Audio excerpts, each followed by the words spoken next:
नमस्ते। योग समन्वय की श्रृंखला में हम लोग आज पहली पुस्तक का चौथा चैप्टर पढ़ेंगे और वो चैप्टर है सिस्टम्स ऑफ योग। अब हम लोग योग में प्रवेश करा रहे हैं श्री अरविंद। अभी भी इंटीग्रल योग नहीं, लेकिन अब योग की धाराओं में। तो अब तक श्री अरविंद हमें बता चुके हैं कि ये 3 स्तर हैं जिनका विकास प्रकृति एक आभ्यंतरिक योग द्वारा कर चुकी है। योग के द्वारा जो छिपी हुई दिव्य संभावनाएं हैं उनका धीरे धीरे विकास है, मैनिफेस्टेशन है, प्रकटन है। तो अब तक प्रकृति क्या कर चुकी है? ऑलरेडी शरीर, जड़ तत्व के अंदर स्नायु तंत्रियाँ, प्राण शक्ति और प्राण शक्ति के साथ साथ मन। तो यहाँ तक विकास संभव हो पाया है। मन का विकास अभी चल रहा है और जैसा कि हम लोग देखते हैं कि इस एज में, खासकर पिछले 30, 40, 50 वर्षों में बहुत तेज गति से मन के ऊपर प्रकृति कार्य कर रही है। लेकिन मन, हम कितना भी स्वयं को समझ लें कि स्वतंत्र है, वो प्रकृति के अधीन ही होता है। प्रकृति ही उसको नचाती है। हालांकि जो मनोमय व्यक्ति है उसको लगता है कि मैं अलग हूँ और प्रकृति अलग है, परंतु उसको जो थोड़ा सा लीवरेज दिया हुआ है वो प्रकृति ने दिया हुआ है। और उसका एक कारण ये है कि मन के द्वार से वो मन के परे जाना चाहती है। तो ये उसका ओरिजिनल प्लान है। और मन के परे जो भूमि है वो आध्यात्मिक भूमि है। उसकी अब तक ग्लिम्सेस हुई हैं। तो लोग अक्सर ये प्रश्न करते हैं कि अब इतने सारे तो यहाँ पर योग परंपराएं सब कुछ हैं, तो अब ये नए योग की क्या आवश्यकता है? तो यहाँ श्री अरविंद धरती पर जो अब तक विकास हो रहा है उससे जोड़ करके बताते हैं कि ये जिसको हम बोल रहे हैं कि योग की पद्धतियाँ, योग के साथ जुड़े हुए जो संसिद्धियाँ हैं, ये वास्तव में ग्लिम्सेस हैं। ये जगह जगह अनेकों धाराओं से बहते हुए, रास्तों से बनाते हुए किसी ने मन की भूमि के परे एक सत्य का दर्शन किया है। और यह भी जरूरी नहीं कि योग के हर एक पद से उसने उस संपूर्ण सत्य का दर्शन किया हो, या उस संपूर्ण सत्य को अगर देखा भी तो बिना झरोखे के देखा हो। तो अब तक मनुष्य ने झरोखों के द्वारा उसको देखा है, कहीं ना कहीं ग्लिम्स किया है, कहीं उसके एक अंश को देखा है, उसके एक एस्पेक्ट को देखा है, इत्यादि इत्यादि। ये सब तैयारी एक प्रकार से जो प्रकृति तैयार करी है, एक सामूहिक विकास, कलेक्टिव इवोल्यूशन उसको कहते हैं। इवोल्यूशन अपने नेचर से ही, अपने शब्द से ही ये है कि इवोल्यूशन किसी एक व्यक्ति, 2 व्यक्ति का नहीं होता है, वो एजुकेशन होती है। इवोल्यूशन होता है जब एक पूरी की पूरी समूह, ये नहीं कि सारे मनुष्य, लेकिन एक समूह अपने आप स्वतः ही उस आध्यात्मिक चेतना में उठ जाए। मतलब उनके लिए ये एक नेचुरल चीज़ हो जाए। जैसे अभी अधिकांश बच्चों को आपको भाषा केवल उसको शार्पन करना होता है, लेकिन भाषा की जो फैकल्टी है, उसकी जो चेष्टा है, उसकी जो संभावना है, वो प्रत्येक मानव बच्चे के अंदर होती है, लेकिन चिंपैंजी के अंदर नहीं होती है। तो ये जो है चिंपैंजी से मानव का जो लीप है, जिसमें भाषा की संभावना जो छिपी है चिंपैंजी के अंदर, उसकी हाव भाव, उसके ध्वनियों में है, लेकिन प्रकट नहीं है, वो मनुष्य में प्रकट हो जाती है। अब एक बार वो प्रकट हो गई तो उसको आप चिजिल कर सकते हैं, शेप कर सकते हैं और उसको सुंदर बना से गढ़ सकते हैं, लेकिन वो एक संभावना प्रकट हो गई। उसी तरह से अभी आध्यात्मिक चेतना कहीं ना कहीं किसी में दिखती है, लेकिन बाकी सब के लिए वो केवल एक फॉलोअर, मतलब हम उनके अनुयायी हैं और उनसे सहायता ले सकते हैं, लेकिन अधिकांश मनुष्यों में वो संभावना प्रकट नहीं हुई है। तो स्पिरिचुअल इवोल्यूशन का मतलब है कि वह संभावना धरती के ऊपर स्वाभाविक हो जाए, प्रकट हो जाए, जो अभी छिपी हुई है वो प्रकट हो जाए। तो ये योग की परिभाषा है, कॉन्शियस इवोल्यूशन। और मनुष्य के द्वारा प्रकृति ने मनुष्य को एक प्रकार का ऐसा जीव बनाया है जिसके अंदर प्रकृति से ही स्वतंत्र होने की एक चाह भी है और प्रयास भी है। और ये चाह और ये प्रयास, प्रारंभ में उसको लगता है मैं पृथक हो गया हूँ, उसके ऊपर चला गया हूँ, मास्टर हो गया हूँ, लेकिन होता नहीं है। प्रकृति बार बार दिखाती है उसको, धोबी पटक के दिखाती है कि तुम मेरे से ऊपर अभी नहीं गया है। कोरोना में दिख गया सारा विज्ञान, ये वो सब। अभी लोग कह रहे हैं दूसरी महामारी, तो वो बताती है कि नहीं, अभी तुम ऊपर नहीं गए हो, मैंने तुमको इतना सक्षम कर दिया है कि तुम, जैसे बच्चे होते हैं ना, बच्चे जब थोड़ा पढ़ जाते हैं, पढ़ लिख लेते हैं, 10वीं 11वीं 12वीं, तो उनको लगता है मैं अपनी मम्मी से ज़्यादा जानता हूँ। खासकर पुराने समय भारतवर्ष में मम्मी होती थी, वो बहुत ज़्यादा पढ़ाई नहीं होती थी। लेकिन ये अगर हम सोचते थे कि उनको ज्ञान नहीं है तो हम मूर्खता कर रहे थे। उनको समझ भी थी, बुद्धि भी थी, और वो ठीक पकड़ सकती थी कि जहाँ तुम हम लोग किताब के अंदर, कोर्स की किताब के अंदर कॉमिक रख के पढ़ते थे। हमारी मम्मी तो ज़्यादा पढ़ी लिखी नहीं थी, उनको ठीक समझ आ जाता, पता नहीं कैसे, कि क्या पढ़ रहे हो दिखाओ ज़रा, और वो फट से चीज़ों को पिकअप भी करती। तो ये जो चीज़ है, जो हमको लगता है कि हम प्रकृति के बाहर चले गए, लेकिन प्रकृति बार बार दिखाती नहीं, मेरी नज़र है तुम पर। और इस तरह करते करते धीरे धीरे एक योगी वास्तव में प्रकृति स्वयं को अपने उच्चतम उस पर ले जाती है। कैसे ले जाती है, इसी एनालॉजी को अब हम ले लें तो बच्चा होता है, बड़ा होता है, पढ़ता है, फिर बहुत कुछ पढ़ लेता है। अब क्या होता है संभावना कि उन माता पिता जिनके गर्भ से वो निकला, उनको भी बड़ा मज़ा आता है नई नई चीज़ें सीखने में।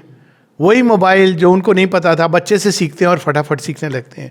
तो उसी तरह प्रकृति और मनुष्य की जो सोल है उसके बीच में ये संबंध है। दोनों एक दूसरे से जुड़े हुए हैं, गुत्थम गुत्था है। और प्रकृति प्रयास करी कि मैं कैसे पहुंचूं मेरे ओरिजिन तक, तो उसने मनुष्य को सामने रख दिया है।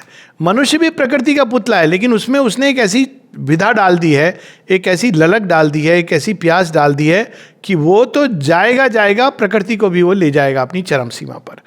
तो यही उसका प्रयोजन है, इसी कारण ये सारा।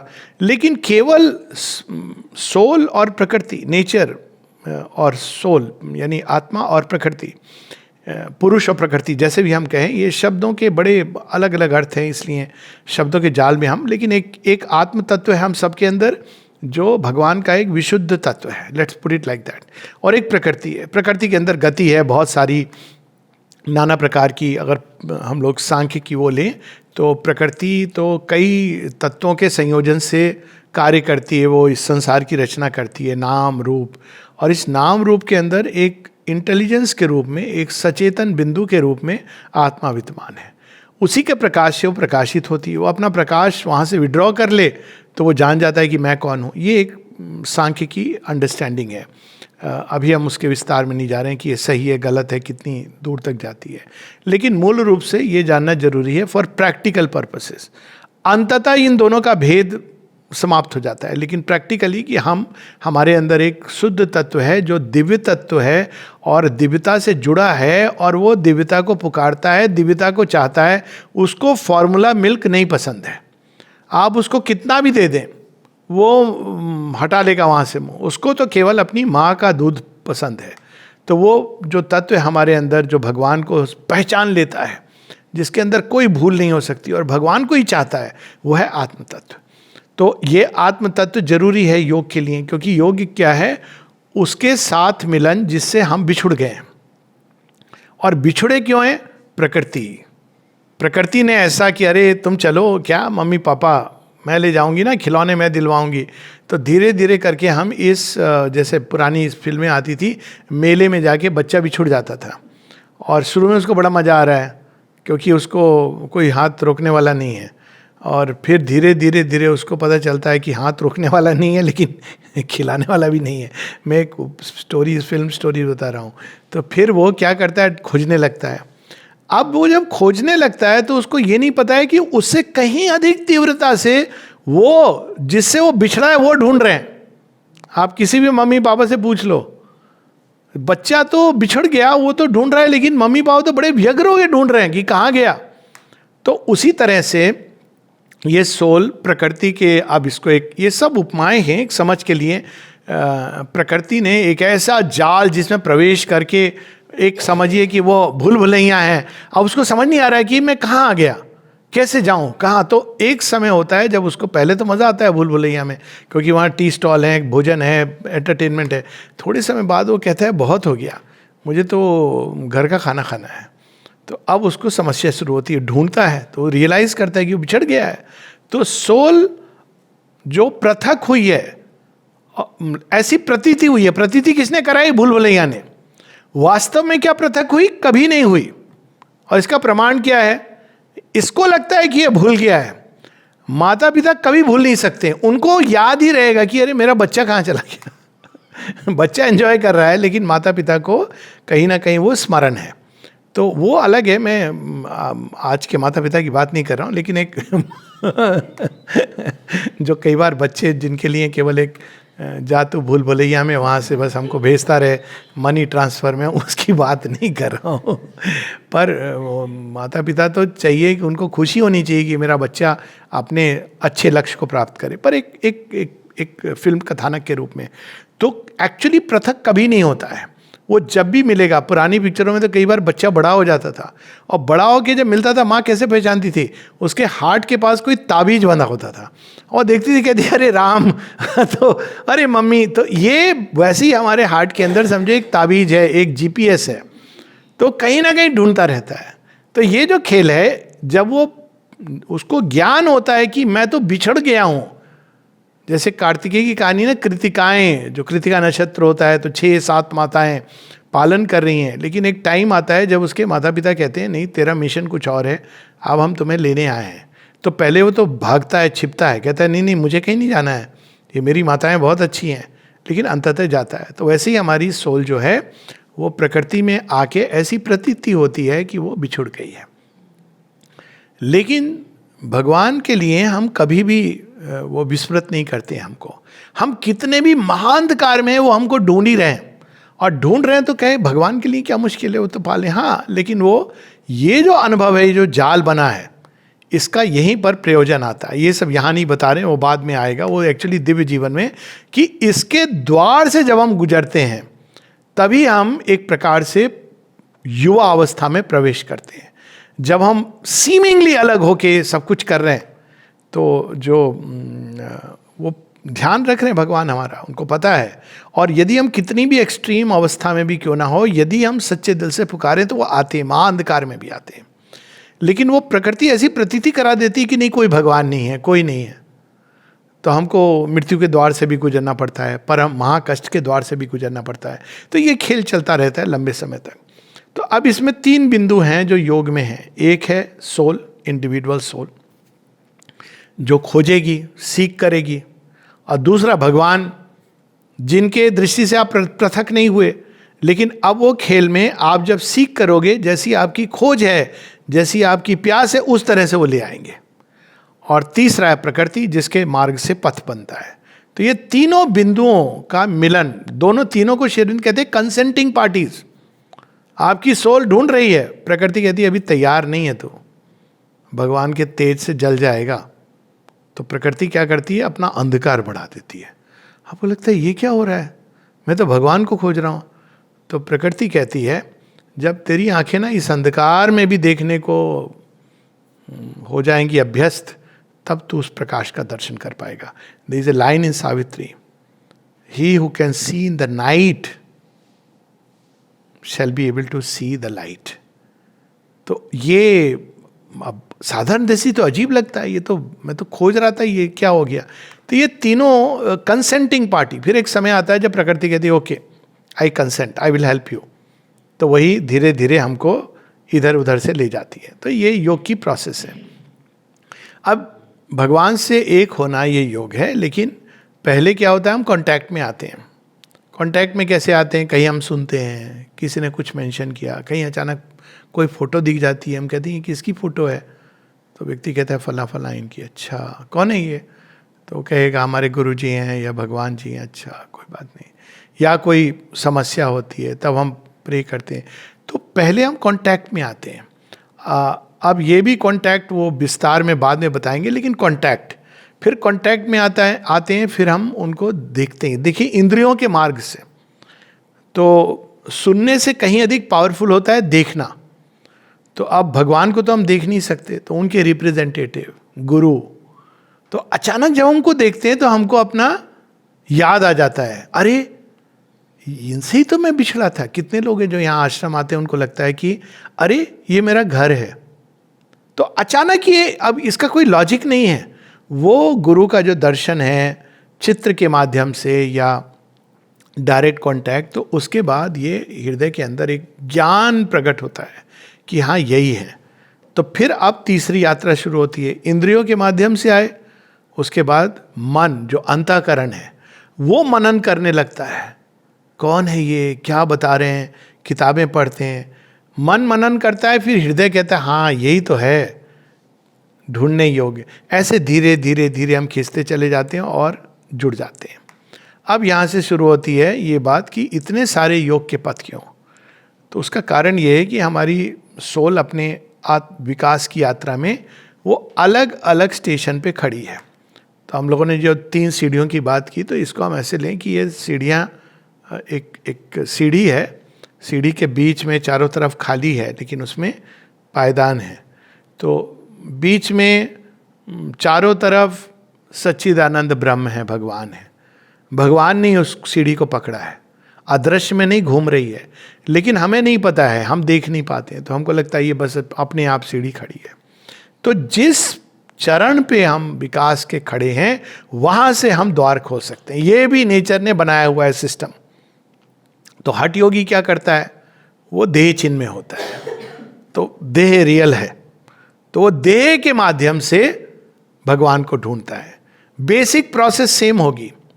क्या होती है, हर मनुष्य को देह मन प्राण इसके लिए उतनी ऊर्जा दी जाती है, उतनी चेतना दी जाती है जितना एक एवरेज व्यक्ति के लिए जरूरी है। लेकिन बहुत कुछ है जो नहीं दिया जाता है। समझदार माता पिता पूरी वसीयत नहीं लिख देते हैं, क्योंकि उनको पता है, शाहजहां ने ये शिक्षा दी कि अगर तुम दे दोगे तो तुम्हारा बेटा तुमको बुरी तरह पानी के लिए तरसा तरसा के मारेगा। वो पता होगी ना, शाहजहां जब औरंगजेब ने उसको कैद कर दिया था, तो अंत में उसने क्या शेर लिखा। उसने कहा कि हम दोनों मुसलमान, हमने ये सीखा और हम इस देश को नहीं समझ पाए जहाँ के एक बच्चे ने, यहाँ के बच्चे अपने माता पिता को मरने के बाद भी पानी पिलाते हैं। ये उसका एक्चुअल शेर है। कहता है तूने तो मुझे, मेरा बेटा होके तू कैसा मुसलमान है और मैं कैसा मुसलमान हूँ। एक्चुअली उसने ये वर्ड यूज़ किया है कि तूने अपने जिंदा पिता को पानी नहीं दिया। और यहाँ बच्चे होते हैं जो बाप के मरने के बाद कई बरसों तक उसको हर साल पानी पिलाते हैं। श्राद्ध की बात कर रहा हूँ। तो एनीवेज, तो यहाँ पे ये होती है कि ये उसके अंदर जब ये पुकार जब शरीर पर है तो उसको लिमिटेड अमाउंट दी गई है, क्योंकि शरीर को जितना चाहिए आप खर्चा कीजिए। लेकिन इसके अंदर बहुत कुछ भंडार छिपा है। वो दीवार के अंदर पहले लगाते थे ना, बंद करके सेंध मारनी पड़ेगी। पहले तो आपको फील करना पड़ेगा कि दीवार में कहाँ छिपा है। पुराने समय में खजाना रखते थे लोग ऐसे, हाँ, उसके ऊपर एक चित्र टांग देते थे। अब आपको शरीर के अंदर ही ऐसे ऐसे छोटे छोटे छिद्र हैं जिनके द्वार से यूनिवर्सल एनर्जी आपके अंदर आ रही है, लेकिन वो उतनी आ रही है ट्रिकल होके, लेकिन है वो कहीं ना कहीं तो खुला है ना जहाँ से आ रही है। पूरी विश्व की प्रकृति तो एक ही है, विश्व चेतना एक है, और बाकी सब जगह सीमेंट है। तो अगर आप उन हिस्सों पर जो वीक स्पॉट्स हैं, वीक नहीं है वो एक्चुअली, पर वो एक्चुअली वो छिद्र करने के लिए अगर आप उस पर ऊर्जा को कंसेंट्रेट करोगे तो एक समय के बाद वो खुल जाएगा। और खुलेगा पहले थोड़ा सा, तो बड़ा भय भी लगता है, बिकॉज ये तो परिचित सा है, वो जगत तो परिचित नहीं है।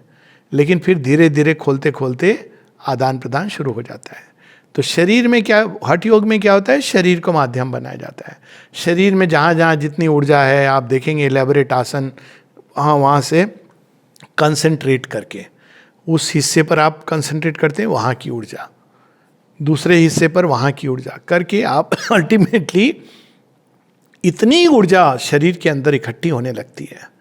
तो उसको आप हेल्थ के लिए और अपनी बाकी फंक्शनिंग के लिए शरीर की, यहाँ तक कि शरीर उन अद्भुत कार्यों को करने लगता है जो संभव नहीं है। फॉर इंस्टेंस उत्थापना सिद्धि, कि आप उठ सकते हो जमीन के ऊपर। लोगों को अजीब लगता होगा, श्रीविद ने तो इसको अनुभव किया है। वो इसमें लिखते हैं कि ये तक पॉसिबल है ग्रेविटी को डिफाई करना। और logically it is very easy to understand, पर अभी उसकी बात नहीं कर रहा हूँ मैं। तो यहाँ तक उसके अंदर अब शरीर में जो संभावनाएं थी लेटेंट थी, और योग क्या कर रहा है, जो छिपा हुआ था उसको अब प्रकट कर रहा है। ये भी प्रकट हो सकता है, लेकिन अभी हम लोगों को उसकी ज़रूरत ही नहीं होती है। क्यों हम करें, क्योंकि हवाई जहाज है तो या पर ये सिद्धियाँ शरीर के अंदर।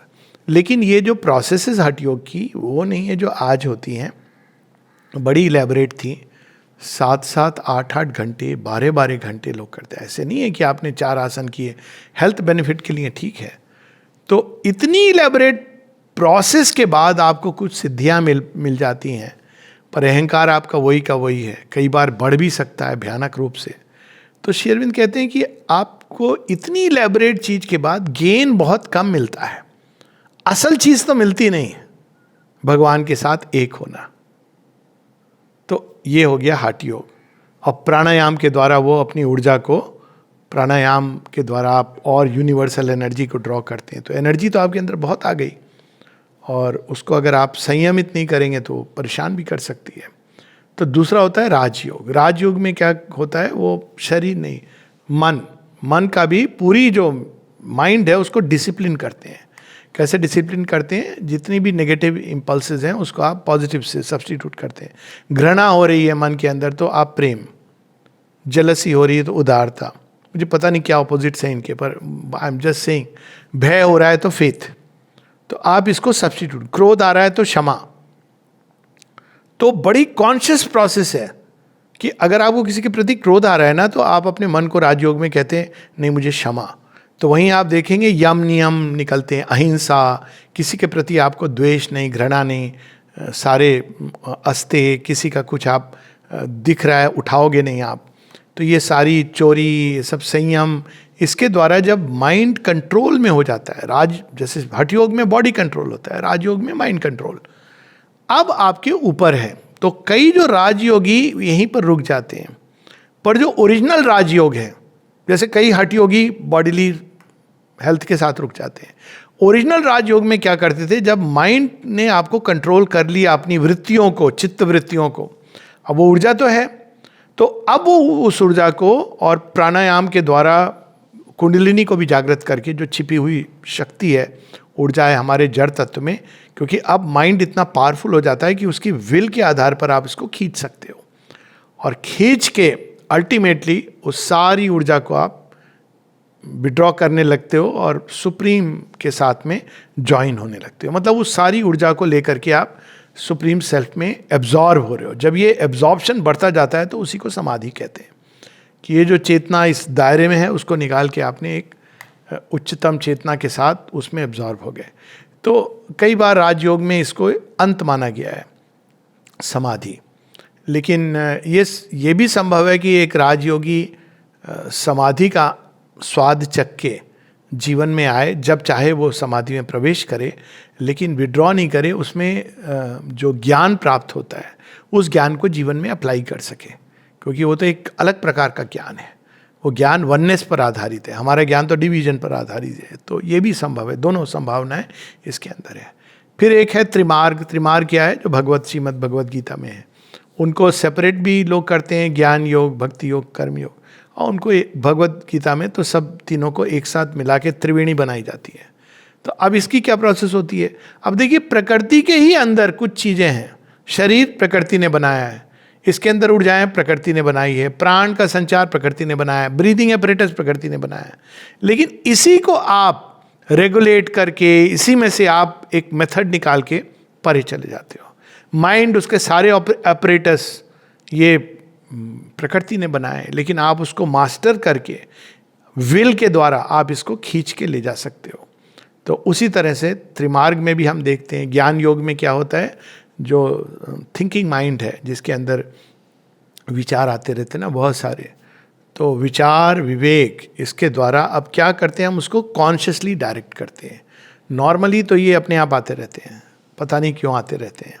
तो उसको क्या करता है व्यक्ति, उन्हीं विचारों को एक मेथोडिकली डायरेक्ट करता है। किधर डायरेक्ट करता है, वो एनालाइज करता है, कहता है मैं तो ये, वो ढूंढ रहा है कि वो सुप्रीम सेल्फ जिसके परे और कुछ नहीं है, जो लास्ट ट्रूथ का द्वार है, जो लास्ट ट्रूथ है। तो वो देखता है कि ये शरीर तो नाशवान है, तो ये तो नहीं हो सकता अल्टीमेट। प्राण तत्व वो भी आता है जाता है, मन ये भी अस्थिर है। तो ढूंढता ढूंढता मैं ये भी नहीं हूँ, ये भी नहीं हूँ, ये भी नहीं हूँ करते करते वो अल्टीमेटली वो इस विचार विवेक के द्वारा अल्टीमेटली वो एक समय बाद, ये 3 मिनट में जो चीज़ है वो 30-40 साल जीवन लगता है, वो अल्टीमेटली वहाँ पे, क्योंकि प्रकृति आपको बार बार खींचेगी। आप कहोगे कि मैं ये नहीं हूँ, प्रकृति कहती है अच्छा ठहर बताता हूँ मैं। तो इसलिए ये सब एलेबरेट साधना है। अंत में वो उस सुप्रीम सेल्फ को पा लेता है, जो शुद्ध ज्ञान है, आत्मज्ञान जिसको कहा जाता है।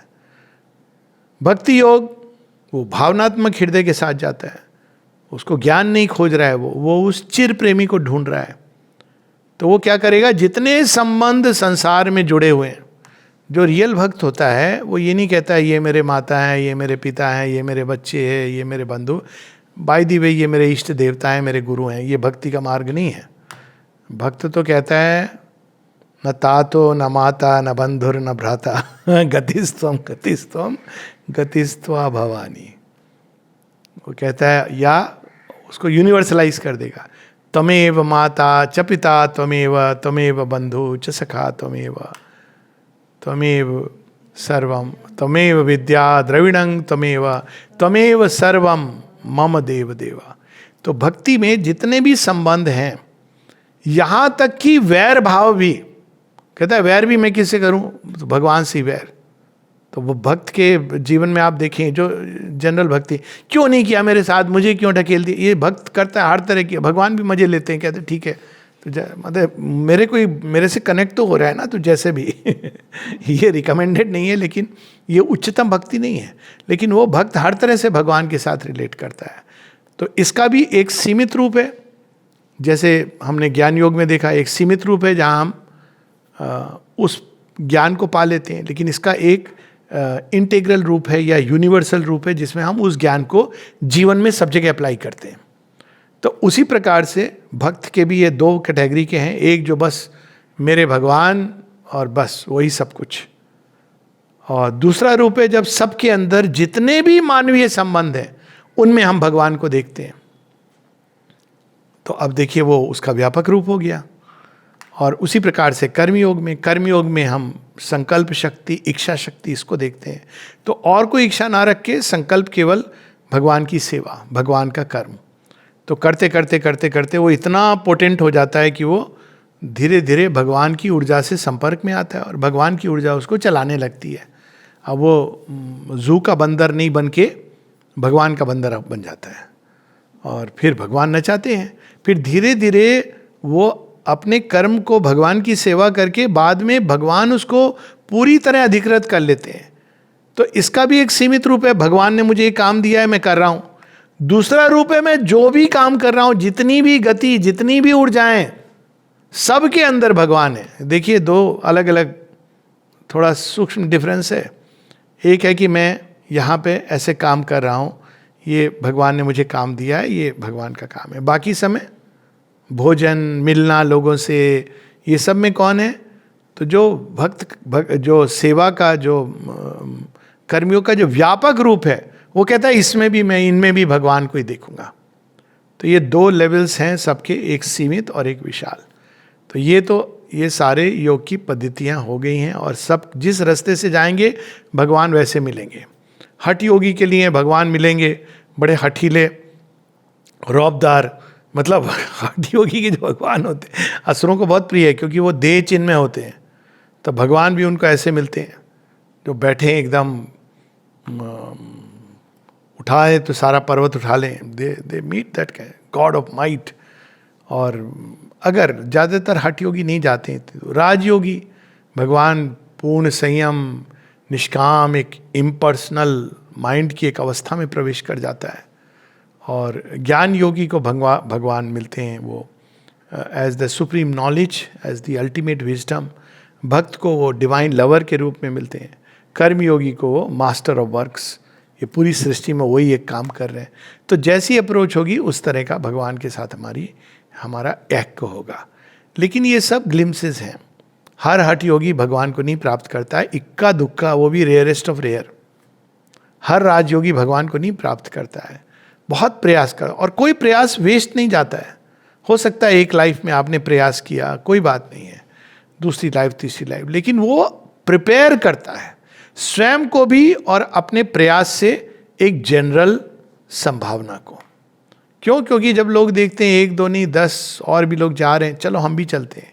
ये कोई गारंटी नहीं है कि हर व्यक्ति प्राप्त करेगा, लेकिन हर व्यक्ति एक दूसरे को हेल्प करता हुआ अंत में एक टाइम आएगा जब ये कहते हैं ना बढ़ता जाएगा ये कारवां। नंबर्स की बात नहीं हो रही यहाँ, सीरियल सीकर्स की। तो वो एक टाइम आएगा जब एक पर्दा हटेगा और तब स्पिरिचुअलाइजेशन ऑलरेडी शुरू हो गया है। खैर अब वो माता जी ने कर दिया है, वो एक बात की बात है। तो ये इसका बैकग्राउंड है सिस्टम्स ऑफ योग में। अब हम लोग थोड़ा सा 2-3 पैसेज इसमें से पढ़ लेते हैं। तो पहले वो बताते हैं कि ये हायरार्किकली अरेंज करते हैं अपने आप को। Hatha yoga selects the body and vital functioning, raja yoga selects the mental being in its different parts as its lever power, it concentrates on the subtle body.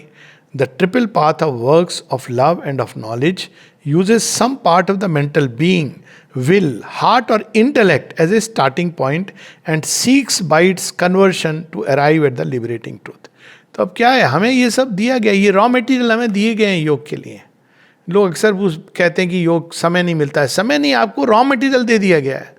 Conversion यानी यही सारी चीज़ें, इंटेलेक्ट, हार्ट, विल, जो दुनिया भर की तमाम चीज़ों में लगे हैं, उनको कन्वर्ट करना है. एक सुंदर सी कहानी है, जो छोटी सी कहानी है कि कोई एक योगी के पास गए सीखने के लिए कि हमको चाहिए ज्ञान, रियलाइजेशन चाहिए, तो क्या करूं.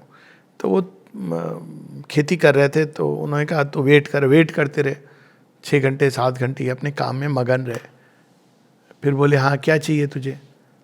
कहते हैं कि मुझे रियलाइजेशन चाहिए. कहता है इतनी देर देखा तूने समझा नहीं. बोला नहीं समझा, क्या कर. बोला देखा मैं क्या कर रहा था. बोला आप इधर से चीज़ों को उठा रहे थे, जो प्लांट थे उनको वहाँ पे आप रोपण कर रहे थे. मतलब इट वाज प्रोसेसनेस. बस इतना ही करना है तुझे. इधर से उठा और उधर लगा. पंजाबी में बोला एथे चुक अथे रख. अब देख लीजिए कहाँ पे अटेंशन, कंसंट्रेशन, ध्यान कहाँ लगा रहता है.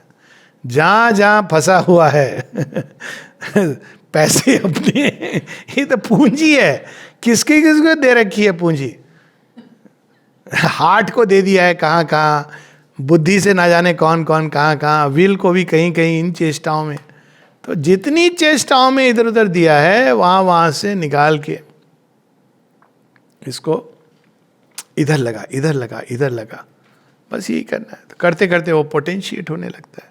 अब इसी को कुछ लोग संसार से विड्रॉ करके करते हैं, क्योंकि उनको लगता है कि भाई संसार में तो ये हमको भटका ही देगा. और कुछ लोग हैं संसार में रहते हुए करते हैं. वो either which way they connect. तो इस प्रकार से बताते हैं वो. Chief processes of hatha yoga are asana and pranayama. By its numerous asanas और fixed postures, it first cures the body of that restlessness which is a sign of its inability to contain without working them off in action and movement the vital forces. तो अब इसमें पहला step तो purification का ही होता है, जिसके द्वारा हम चीज़ों को एक कंसंट्रेट करते हैं, प्योरीफाई करते हैं उन एनर्जीज़ को. रेस्टलेसनेस में बहुत सारी हमारी ऊर्जाएं वेस्ट होती हैं, नष्ट होती हैं, और उसको हम लोग वापस अपने इसमें लगाते हैं. और इसमें संक्षेप में बाद में इसको श्री अरविंद विस्तार से भी और बताएंगे थोड़ा सा. ये नहीं कि हमको 64 आसन बताएंगे या 84, लेकिन और विस्तार में आएंगे. पूरा एक चैप्टर आएगा इस पर. फिर हठ योग के लास्ट में वो कहते हैं कि the results of hatha yoga are the striking to the eye and impose easily on the vulgar of physical mind. स्वस्थ रहने लगा, ऊर्जा हो गई, बीमारियां ठीक कर दी. And yet at the end we may ask, what we have gained at the end of all this stupendous labor? The object of physical nature, the preservation of the mere physical life, its highest perfection, even in a certain sense the capacity of a greater enjoyment of physical living, has been carried out on an abnormal scale. आप जीवन को लंबा कर सकते हो, enjoyment की भी इसमें क्षमता बढ़ जाती है.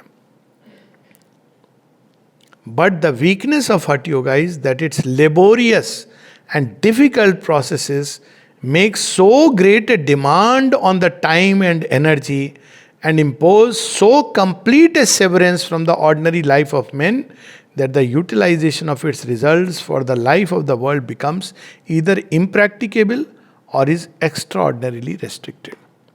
तो ये अगेन ये हठ योगा नहीं है, ये नाम से जाता है आजकल सब हर योगा कर रहे हैं, आसन कर रहे हैं. प्लीज जो ओरिजिनल हठ योगा है, श्री अरविंद ने ये सब किया हुआ है. 6 से 8 घंटे pranayama. So he knows what he is saying. उन्होंने उत्थापना सिद्धि ये सब जेल में. तो श्री अरविंद कुछ ऐसे नहीं कह रहे हैं कि केवल एक इंट्यूटिव नॉलेज से कह रहे हैं कि भाई अंत में तुमको ये मिलेगा. अब ठीक है, किसी को वही, इसीलिए आप देखें कि असुरों को तो बहुत पसंद है, एक टांग पे खड़े हो जाएंगे और ऐसे आसन, क्योंकि उनको यही चाहिए, greater enjoyment of life and greater शारीरिक बल. लेकिन उनमें से कुछ होते हैं जो हनुमान जी, जिन्होंने सारे योग एक साथ किए और उसको भगवान की सेवा में लगा दिए. ये ऐसे बहुत काम होते हैं. हठ योग से प्रायः ईगो बहुत बढ़ जाती है, क्योंकि हठ योग में आप ईगो पे काम ही नहीं कर रहे हो, वैसी की वैसी है. Hatha yoga attains large results but an exorbitant price and to very little purpose.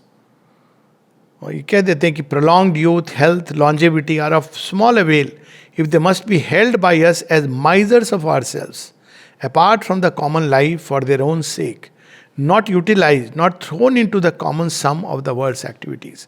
Actual हठ योगी के लिए कठिन है, क्योंकि फिर उसको या तो अपने कम करने पड़ेंगे, फिर इलनेस. आप ये तो ऐसा बैलेंस है ना कि आप नहीं करेंगे. होता भी है जब लोग अचानक प्राणायाम बंद कर देते हैं, तो फिर वो प्राणायाम के द्वारा उन्होंने एक बैलेंस मेंटेन किया था, वो बिगड़ जाता है.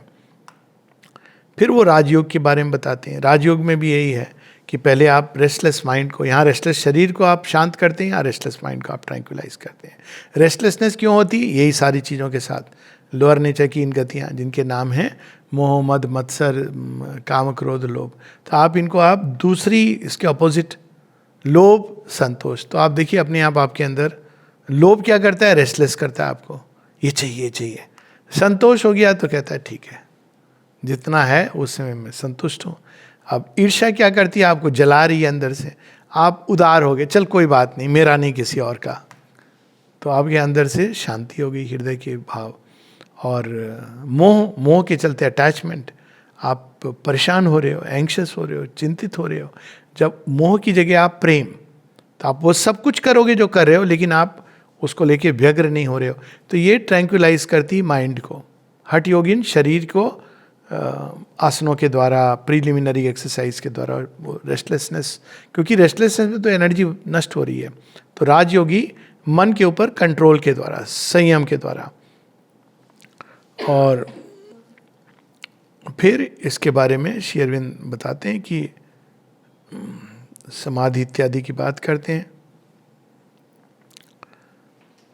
वी परसीव दैट एज हठ yoga dealing with the life and body aims at the supernormal perfection of the physical life and its capacities and goes beyond it into the domain of the mental life. So Raj Yoga operating with the mind, या हर एक योग आपको next level पे ले जाता है. Operating with the mind aims at a supernormal perfection and enlargement of the capacities of the mental life. इसमें भी बहुत सारी सिद्धियाँ, बहुत सारी संभावनाएं, व्याप्ति, जैसे इसमें होती है अनिमा, लघिमा, गरिमा, महिमा हठ योग में. तो इसमें आपको होती प्राकाम्य, आपका एक थॉट सीड हो जाता है संसार में. फिर ये व्याप्ति, माने वो सब जगह चले आना. जो चीज़ इशिता, वशिता, जो चीज़ आपकी इच्छा हुई और वो आपके पास खींची चली आती है. वशिता, वश में कर लेना. अब आपके ऊपर है whether one appreciates these things or not or wants. लेकिन ये सिद्धियाँ जागती हैं. अगेन इसमें डेंजर्स आर वेरी अंडरस्टैंडेबल. अष्ट सिद्धियाँ.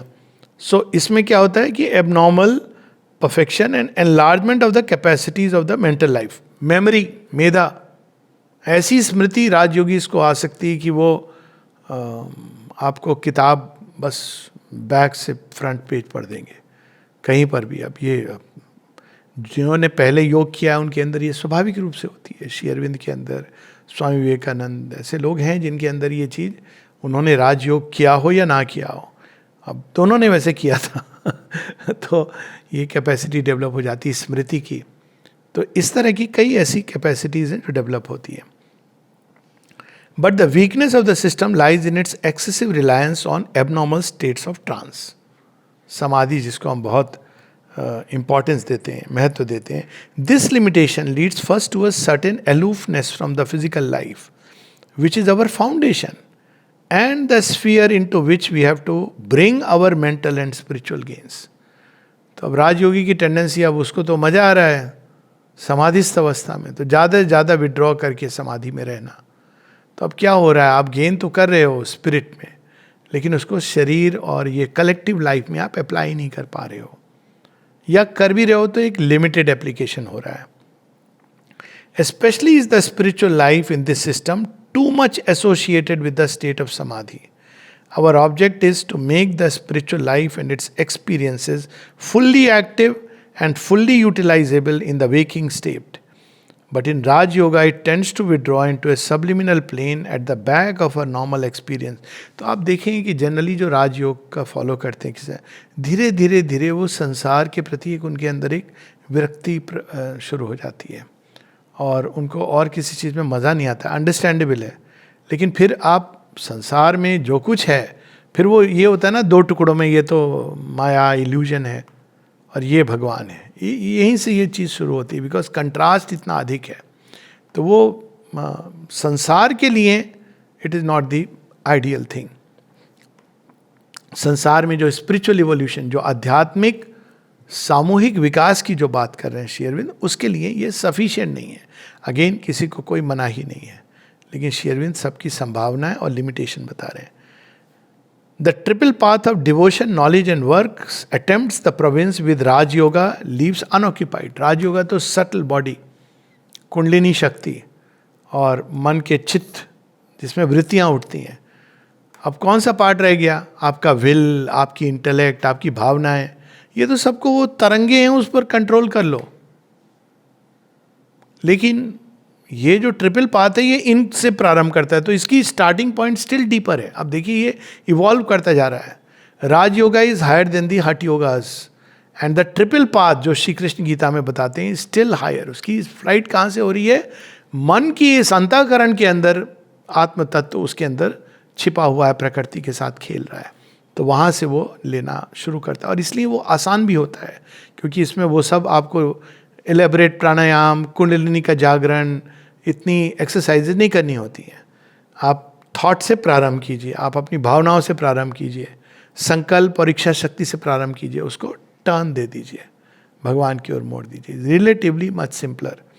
तो अब ट्रिपल पाथ के बारे में कहते हैं, it differs from Raj yoga in that it does not occupy itself with the elaborate training of the whole mental system as the condition of perfection. तो triple path में यम नियम इत्यादि नहीं है। तो ये जो हम पातंजलि योग सूत्र हैं वो राजयोग से संबंधित है। आप कभी नहीं सुनोगे कि अब श्री कृष्ण तो भक्ति कर्मो, ये नहीं कहते हैं, यम नियम की बात नहीं करते हैं। वो तो बहुत सिंपल कहते हैं, निष्काम कर्म कर, मुझे स्मरण कर, मुझे तू सब अर्पण करता जा, ये बात करते हैं वो, क्योंकि वो starting point is higher. So but seizes on certain central principles, the intellect, the heart, the will, and seeks to convert their normal operations by turning them away from their ordinary and external preoccupations and activities and concentrating them on the divine. बहुत simple है।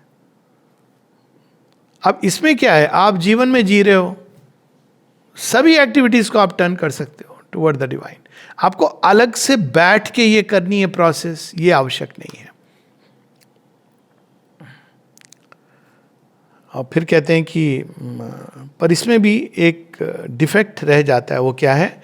That it is indifferent to mental and bodily perfection and aims only at purity as a condition of the divine realization. कि भाई मेरा हृदय जब पूरी तरह भगवान को प्रेम करने लगे, उसके लिए प्योरिटी यही है, और मेरे मन के अंदर और कोई विचार नहीं आए सिवाय भगवान के, मेरे संकल्प में कोई इच्छा नहीं आए, निष्काम और सेवा का भाव आए, यही प्योरिटी है। लेकिन हम शरीर को कई बार इसमें इग्नोर करने लगते हैं। और दूसरा, a second defect is that as actually practised It chooses one of the three parallel paths exclusively and almost in antagonism to the others, instead of effecting a synthetic harmony of the intellect, the heart and the will in an integral divine realization. तो आम तौर पे rare होता है कि इन तीनों को combine किया जाए. भक्त भक्ति से कंसर्न करता है, वो ज्ञानी को हे दृष्टि से ज्ञानी ये क्या है, अरे भगवान तो इन सब के ऊपर है, वो अपनी जगह सही है, पर उसका हार्ट तो उस बीएटीट्यूड, उस आनंद, उस परम सौंदर्य के स्पर्श से इतना आनंदित होता है, तो उसके लिए ज्ञान की कोई यूटिलिटी नहीं रहती है. अब जो ज्ञान योगी है वो इसको इन्फीरियर समझता है, वो कहता है ये तो सगुण है, ब्रह्म है, इसके परे निर्गुण है, नथिंगनेस है. अब वो उसको प्राप्त करता है. ये सब एक दूसरे के अलग नहीं है, ये एक ही के ये अलग अलग एस्पेक्ट है. आप जिस झरोखे को खोल रहे हो भगवान वैसे दिख रहे हैं एक ही. वो आप बांके बिहारी के दर्शन करने जा रहे हो, बांके बिहारी दिख रहे हैं. और कुरुक्षेत्र वाले तो दिखते ही नहीं है, और देखने जाते नहीं है, भीड़ कहीं नहीं होती है. वो दिख जाएंगे तो लोग परेशान हो जाते हैं. तो आप जिस एस्पेक्ट को आप उस तरह से भगवान दिखाई देते हैं. अर्जुन को कैसे दर्शन दिया उन्होंने, विश्व रूप कालोस्मी भाव, मैं तो काल के रूप में, क्या दर्शन दिया है.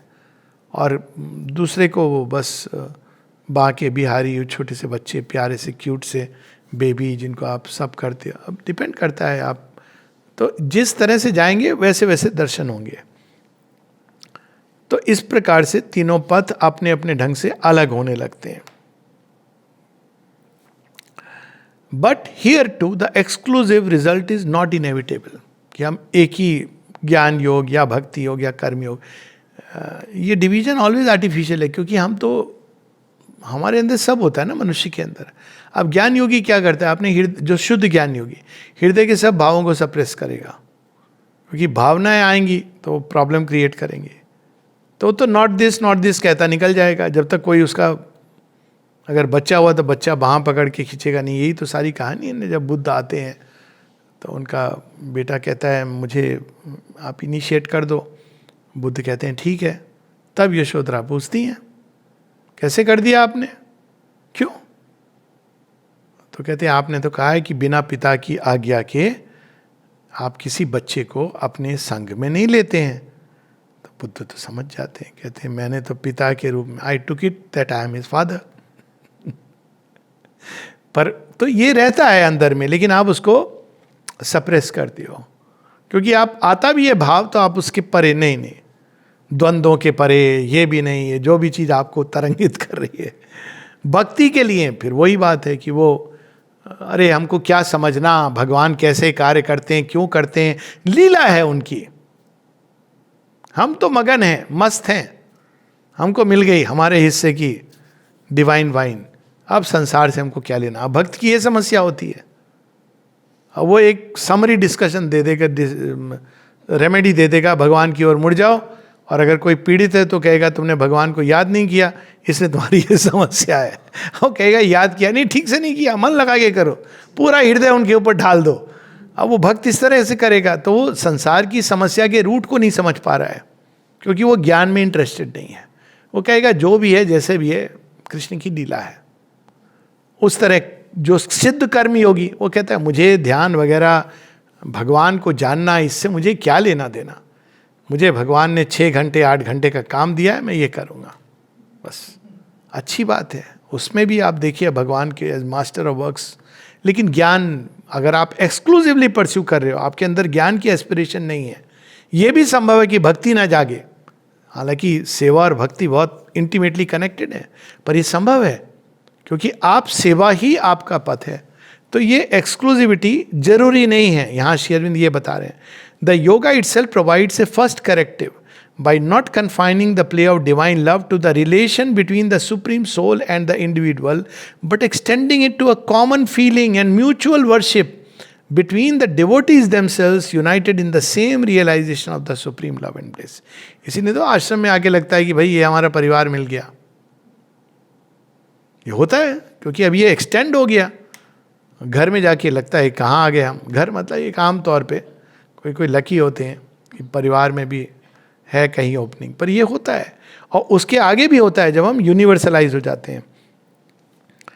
It provides a yet more general corrective in the realization of the divine object of love in all beings, not only human but animal, easily extended to all forms whatsoever. तो आप जिस स्टेज में है उसके अनुसार, कुछ लोग हैं जिनको केवल भगवान भगवान में दिखता है, कुछ है जिनको अपने जो आश्रम के लोग हैं या जो पथ पे हैं उनमें दिखता है, कुछ है जिनको सारे संसार में दिखता है, कुछ को मनुष्यों में नहीं, पशु पक्षी पेड़ पौधे सब में दिखता है। तो आप जितना बड़े हो आगे उसके अनुसार आपको दिखाई देगा। इस प्रकार से पाथ ऑफ वर्क्स की भी बात करते हैं, ज्ञान की भी बात करते हैं कि वर्क्स में आप इगोइस्टिक एम रिनाउंस कर देते हो, अपने लिए मैं नहीं कुछ करूँगा, भगवान के लिए करूँगा सब कुछ। तो धीरे धीरे आप भगवान आपकी चॉइस और डायरेक्शन भी गवर्न करने लगते हैं।